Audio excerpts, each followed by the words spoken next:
There is so much to talk about. The key to success is just adding value. Quote, just find a way to add value, end quote, we are told over and over again. So, how do you do that? Well, let me tell you, often it is by subtraction. Yeah, it's a noisy, complicated, overwhelming world that we live in. Most often what we need is not more, it's actually less. Subtracting things is often the best way to be of added value. Let me explain here. There are 3 human needs that we seek. You might want to write these down. You ready? Okay, here they are. Clarity, simplicity, and certainty. It is why we turn to religions, gurus, and 10-step lists, because they tell people what to do, what the rules are, and what it takes to achieve nirvana or dharma or salvation or riches or social media stardom in clear terms with certainty. Doesn't matter whether it's accurate or not, it's just clear and certain. Doesn't mean that these people are right, but people follow them anyway, and that is how powerful our need for clarity and certainty is. And more now than ever, the world is throwing the opposite of that at us all day, every day. And we suffer from overwhelm, complexity, and worry and anxiety.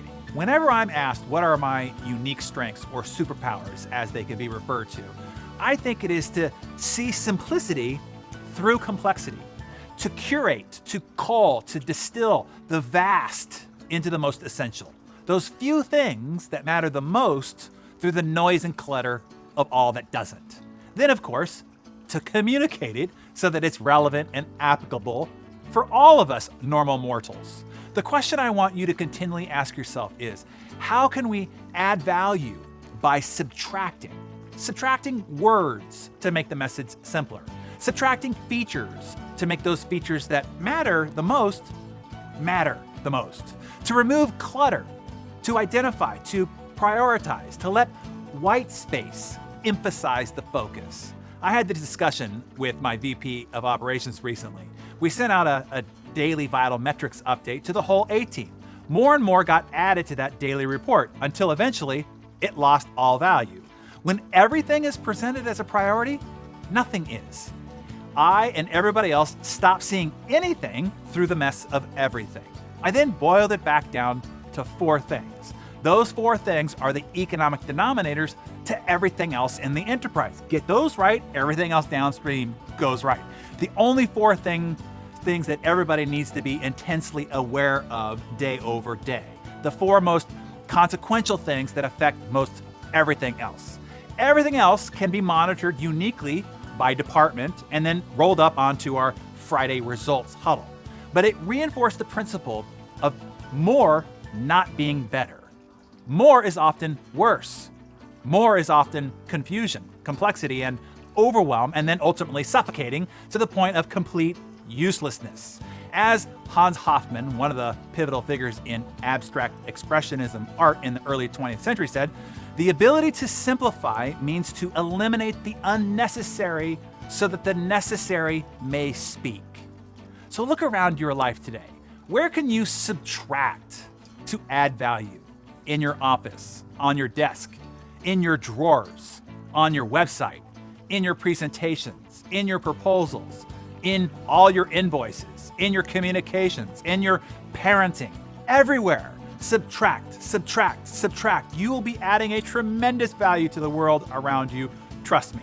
We actually need less of you to be impacted more by you. Write that down on a sticky and put it on your computer screen. How can I be less so I can be more valuable to others? A question to ponder and guide you for the ages. As Steve Jobs said, simplicity is the ultimate sophistication. And simple can be harder than complex. You have to work hard to get your thinking clean to make it simple. And right there is why it is such a great value to others. And as Albert Einstein said, if you can't explain it simply, do it simply, design it simply, it is because you don't understand it well enough. So do the world a favor today. If you really want to add value, you do the hard work of getting your thinking clean, to subtract your own cluttered thoughts, to make things clear, simple, and certain. That would be of great value to all of us. And thank you.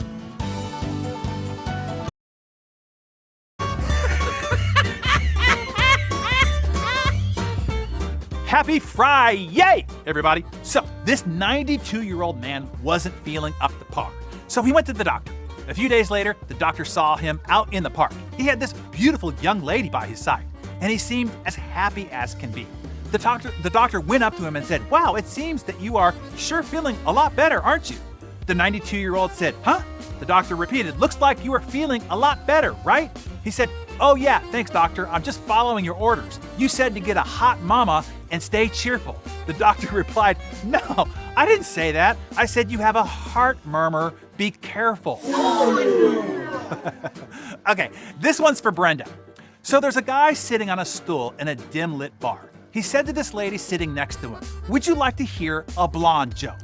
The woman replied, "Well, before you tell me, you should know that I'm a blonde, 6 foot tall, and a professional bodybuilder.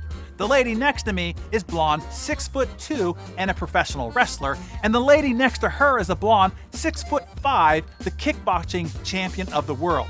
Now, do you still want to tell me?" And the guy thought about it for a moment, then said, "Well, no, not if I'm going to have to explain it 3 times. That's a good one. Okay, I probably got aired along. Okay, last one. Scientists at NASA built a gun specifically to launch a standard 4-pound dead chicken at the windshields of airliners, military jets, and a space shuttle, all traveling at maximum velocity. The idea is to simulate the frequent incidents of collisions with airborne fowl to test the strength of the windshields. British engineers heard about the gun and were eager to test it on the windshields of their new high-speed trains. Arrangements were made and the gun was sent to British engineers. When the gun was fired, the engineers stood shocked as the chicken hurled out of the barrel, crushed into the shatterproof shield, smashed it to smithereens, blasted through the control console, snapped the engineer's backrest in two, and embedded itself in the back wall of the cabin like an arrow shot from a bow. The horrified Brits sent NASA the disastrous results of the experiment along with the designs of the windshield and begged the US scientists for suggestions. NASA responded with a one-line memo: defrost the chicken. That's a true story, by the way. Okay, have a great weekend, everyone.